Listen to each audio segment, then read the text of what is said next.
ಈ ಗಾಳಿ ಮತ್ತೆ ಮಾಟ ಮಂತ್ರ ಇವು ಮಾಡಿಸಿದ್ದು ಹೋಗುತ್ತೆ ಅಂತ ಹೇಳಿದ್ರು. ಅದಕ್ಕೋಸ್ಕರ ನಮ್ಮ ಅಣ್ಣಾರು ಇಲ್ಲೇ ಕಮ್ಮಿ ಆಗ್ಬೋದು ಅಂತ ಕರ್ಕೊಂಡು ಬಂದಿದ್ರು.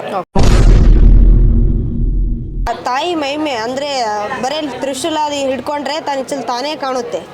ಯಾರು ಹೇಳೋದೇ ಅವಶ್ಯಕತೆ ಇಲ್ಲ. ತ್ರಿಶೂಲ ಕೊಟ್ಟಿದ್ರು, ಅದು ಹಿಡ್ಕೊಂಡ್ರೆ ಅದು ಫಸ್ಟ್ ಬರೀ ಹಿಡ್ಕೊಂಡು ಬಿಡುತ್ತೆ, ಹೊಟ್ಟೆ ಬಿಡೋದಿಲ್ಲ. ಫಸ್ಟ್ ದೇವ್ರ ಮುಖ ಕಾಣುತ್ತೆ, ಆಮೇಲೆ ಯಾರ್ಯಾರು ಮಾಟ ಮಂತ್ರ ಮಾಡಿಸಿದವ್ರದ್ದು ಹೆಸರು ಮತ್ತು ಅವ್ರ ಮುಖ ಕಾಣುತ್ತೆ. ಇಲ್ಲ ಅಂದರೆ ಮಾಡಿಸಿಲ್ಲ ಅಂದರೆ ಗಾಳಿದೋದು ಏನಿದ್ರೆ ಗಾಳಿ ಕಾಣುತ್ತೆ, ಇಲ್ಲ ಅಂದರೆ ಏನು ಕಾಣೋದಿಲ್ಲ. ನಿಮ್ಗೆ ಏನು ಕಾಣಿಸ್ತಮ್ಮ ತ್ರಿಶೂಲ ಹಿಡ್ಕೊಂಡಾಗ?